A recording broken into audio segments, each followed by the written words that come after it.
get into this first segment, which is going to be talking about the Monday Night Football game and, you know, whether, the key takeaways of this game, just how good the Ravens looked, and how much more the Chargers seem to need some work, right? Like they're getting there. The Chargers are getting there, and it took a while for the Chargers to finally, be in these kinds of conversations on whether or not they're a competitive team, because for the most part when they've had Justin Herbert, it seemed like they were basically relying on his right arm most of the time. And this has been like the one year where Herbert, he has not played phenomenally well. I mean, he has 2,400 yards. He does have 13 touchdowns to one interception, but it wasn't like he's been having these sort of jaw dropping performances night in and night out, like how we're usually accustomed to seeing Justin Herbert play. And he's not even in MVP conversations, despite the fact that his team has a pretty solid record. Before this week, they were 7-3, and again, it's not necessarily like Herbert is playing bad, but it's not like he's been playing like the best that he's been able to play. But it doesn't really matter because the team has been able to sort of get a lot of these wins, and winning games is the most important thing. But so it doesn't necessarily matter that the quarterback isn't really playing well, as well as we expect them to. As long as they're getting wins, it doesn't really matter. And that was a big stigma on Justin Herbert's career, at least in my opinion, where it was like he would put up these amazing stats, but he'd still have like a 500 record as the starting quarterback. And there were also some times where, he'd put up these really bad stats, but the team would end up winning in this season. But that's besides the point. Again, now that he's winning, it seems like, all of those conversations about whether or not he is a competent quarterback or whether or not he can win these games have been put to rest. That previous Chargers head coach that they had, really, it seemed like wasn't helping. But the coach that they have now, Harbaugh from Michigan, it seems like, he's finally found his groove as the Chargers head coach. However, in this matchup, it wasn't a very good game, coming in from the Chargers. Well, I shouldn't really say that. I should say that, the Ravens, they just have too much firepower on the offensive side of the ball for the Chargers to be able to do anything. Lamar Jackson ended the game with 3 touchdowns, 2 in the air, 1 on the ground.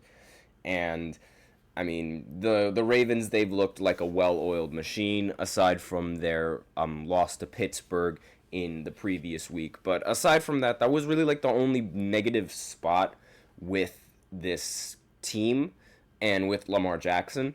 Every single one of Lamar Jackson's interceptions were not his fault. And it really, it's incredible that I'm saying this, but, he has only 3 interceptions, and all 3 of those interceptions were because his receiver was unable to catch the ball. The ball would hit the receiver right in their hands, and it would either bobble or it would be deflected over to a linebacker's hands or a corner's hands. It was not his fault that the receiver could not make the play. So when you look at his stats, 3,053 yards along with 27 touchdowns. Think of how, those 3 interceptions should technically be 0 interceptions. Those numbers are unbelievable. And he's most likely, after this game, cemented himself as the MVP favorite. Now, I don't really think it's fair to consider him cement him as the MVP favorite on a week where Josh Allen had a bye week. So maybe we wait one more week until we come to that conclusion and that decision that he is the front runner for the MVP, because I just don't think it's fair for Josh Allen, especially, considering the fact that Josh Allen, the last few games that he played, in the last game that he played, he ended up beating the Chiefs, and that sort of propelled him in the argument for being the MVP. And another part of the reason why that propelled them into the argument was because the Ravens in that week they lost to the Steelers. So I don't really think it would be fair to just give Lamar Jackson um the front runner to being the MVP right now when Josh Allen had a bye week. That being said, that also does not mean that I don't think Lamar Jackson deserves the MVP, because I do think he deserves it. I just don't think we should name him the easy front runner until we see Josh Allen step on the field again. But those are just my thoughts. In this game, I mean, Derrick Henry, he was phenomenal. 140 rushing yards on the day. He did not have a touchdown, but again, does not necessarily matter when you are rushing for 140 yards. And there's also some debate now on which running back between Derrick Henry and Saquon Barkley is going to break the rushing yards record, because they're really close in total rushing yards for this season. Like, I think the difference in rushing yards between the two is like maybe 39. Again, it's really really close. And Saquon right now is on pace of breaking the NFL rushing yards record. And if he is close to breaking it, then that means, I mean, if Derrick Henry goes off for the last few weeks of the season and goes off even more than Barkley, then maybe he'll break the rushing yards record. Now, Barkley is also really close to breaking the scrimmage yards records, which means, like total yards records, like, rushing yards as well as receiving yards. And that's also like, it also propels Saquon Barkley to being in MVP conversations. More on that later. And some people, they might like to put an asterisk on it because, oh, they get an extra game. Meanwhile, the records that were previously set only had like 16 games in the season and not 17 games in the season. But, that's just, in my opinion, hater logic. But this game, it was close. I will say it was close. The Chargers, they opened up with a touchdown. The Ravens opened up with a punt. Then the Chargers punted. Then the Ravens punted it back. And then the Chargers took a field goal after 11 plays and made the score 10-0. Then the Ravens answered back with a 7-play touchdown drive to make the score 7-10. Then the Chargers punted, which the Ravens responded with another touchdown to make the score 14-10. And just before the first half ended, the Chargers responded with a field goal to make the score 14-13.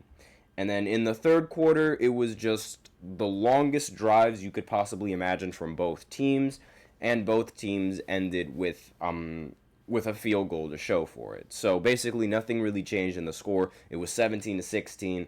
And then in the fourth quarter, the Ravens, they just pulled away from it. So they answered the fourth quarter with a touchdown, and then the Chargers went 3-and-out, and then the Ravens responded with another touchdown and made the score 30-16, and that was basically the end of the game. The Chargers would punt after a 3-and-out, then the Ravens would punt after 6 plays, and then the Chargers would add a garbage time touchdown with 2 minutes and 22 seconds left, I believe, and that was basically all she wrote. Then the Ravens ended up taking 2 knees, and they ended the game.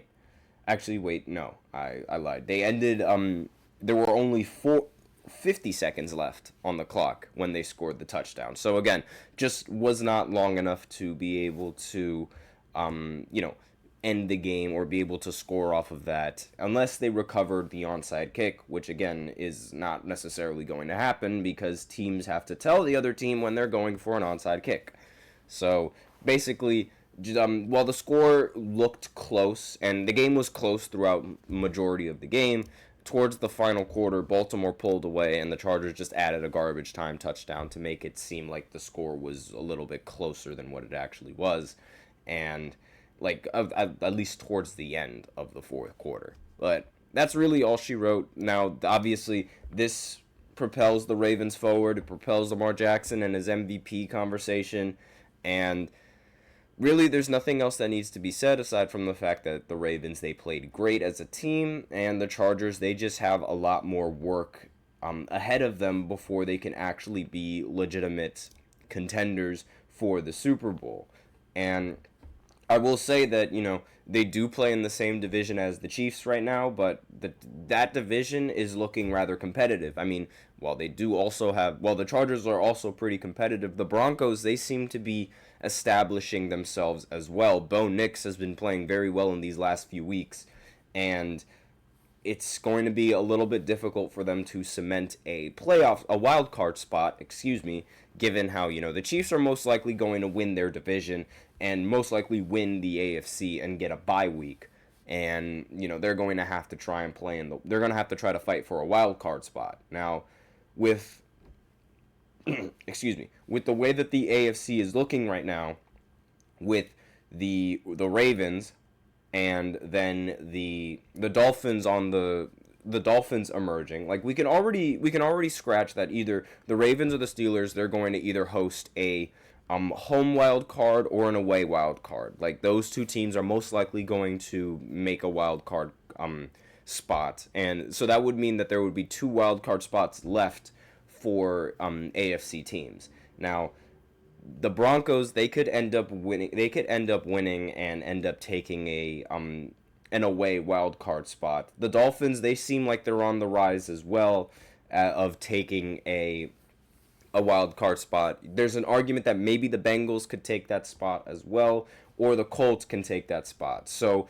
the Chargers are going to have to fight if they want to make the postseason this year. But I mean, that's all that I really have to say with both of those teams. So now we're going to go ahead and go into the second segment where I talk about Bryce Young and his performance against the Chiefs, because it was surprisingly good. I did not expect the game to be this close, but it was. So I'll be right back after this short break. Be sure to stay tuned. I feel like I'm losing my mind. Is everybody in the world blind? Please, Lord, give me a sign, a sign. I feel like I'm losing my mind. Is everybody in the world blind? Please, Lord, give me a sign, a sign. I wanna be the greatest. Everybody on the fake shit. I look around and feel like everybody is the fakest. I make this every day and I'm impatient, hoping one day I blow up from the basement. Statement, the top is so vacant. I don't hear shit that I think is amazing. Waiting for my day when I'm playing sold out shows for 1,000 faces. Hey, give me that crown, get in my way and to be put down. It ain't your place, all this my town. If I want that shit, then I'll get it right now. I'm losing it, the noose it fits, some losing shit, a stupid myth. You choose to live or choose to dip, you choose to fight or lose your grip and lose a gift. Oh, I feel like I'm losing my mind. Is everybody in the world blind? Please, Lord, give me a sign, a sign. I feel like I'm losing my